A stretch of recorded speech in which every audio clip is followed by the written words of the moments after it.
یہ لوگ اللہ کو چھوڑ کر ایسی چیز کی پرستش کرتے ہیں کہ جو نہ ان کو فائدہ پہنچا سکے اور نہ نقصان، اور کافر اپنے پروردگار کی طرف سے پیٹ پھیرنے والا ہے۔ اور ہم نے اے نبی تم کو صرف خوشی اور عذاب کی خبر سنانے کو بھیجا ہے۔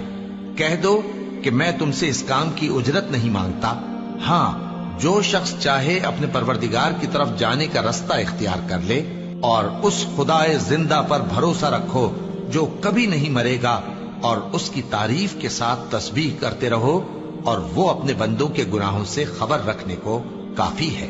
وہی جس نے آسمانوں اور زمین کو اور جو کچھ ان دونوں کے درمیان ہے 6 دن میں پیدا کیا، پھر عرش پر جلوہ افروز ہوا۔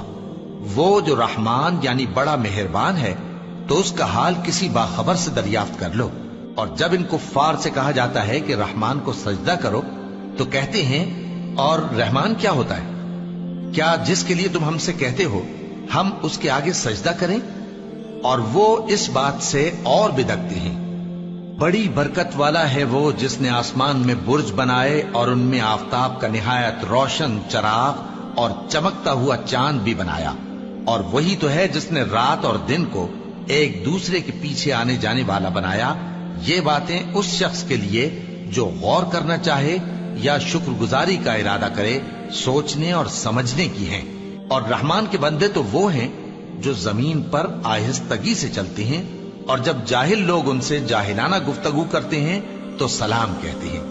اور وہ جو اپنے پروردگار کے آگے سجدے کر کے اور عز و ادب سے کھڑے رہ کر راتیں بسر کرتے ہیں، اور وہ جو دعا مانگتے رہتے ہیں کہ اے پروردگار دوزخ کے عذاب کو ہم سے دور رکھیو کہ اس کا عذاب چمٹنے والا ہے۔ بے شک دوزخ ٹھہرنے اور رہنے کی بہت بری جگہ ہے۔ اور وہ کہ جب خرچ کرتے ہیں تو نہ بیجا اڑاتے ہیں اور نہ تنگی کو کام میں لاتے ہیں، بلکہ اعتدال کے ساتھ، نہ ضرورت سے زیادہ نہ کم۔ اور وہ جو اللہ کے ساتھ کسی اور معبود کو نہیں پکارتے، اور جس شخص کو مار ڈالنا اللہ نے حرام کیا ہے اس کو قتل نہیں کرتے مگر جائز طریق یعنی شریعت کے حکم سے، اور بدکاری نہیں کرتے، اور جو یہ کام کرے گا سخت گناہ میں مبتلا ہوگا۔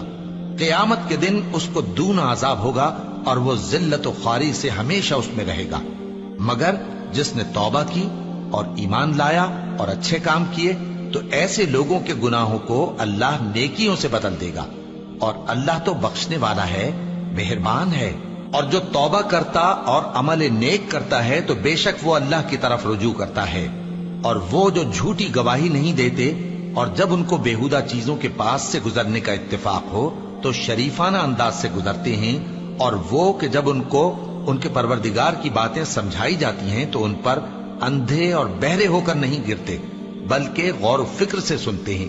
اور وہ جو دعا مانگتے ہیں کہ اے پروردگار ہم کو ہماری بیویوں کی طرف سے اور اولاد کی طرف سے آنکھوں کی ٹھنڈک عطا فرما، اور ہمیں پرہیزگاروں کا امام بنا۔ ان صفات کے لوگوں کو ان کے صبر کے بدلے اونچے اونچے محل دیے جائیں گے، اور وہاں فرشتے ان سے دعا و سلام کے ساتھ ملاقات کریں گے۔ اس میں وہ ہمیشہ رہیں گے، اور وہ ٹھہرنے اور رہنے کی بہت ہی عمدہ جگہ ہے۔ کہہ دو کہ اگر تم اللہ کو نہیں پکارتے تو میرا پروردگار بھی تمہاری کچھ پرواہ نہیں کرتا۔ تم نے تکذیب کی ہے سو اب مڈ بھیڑ ہوگی۔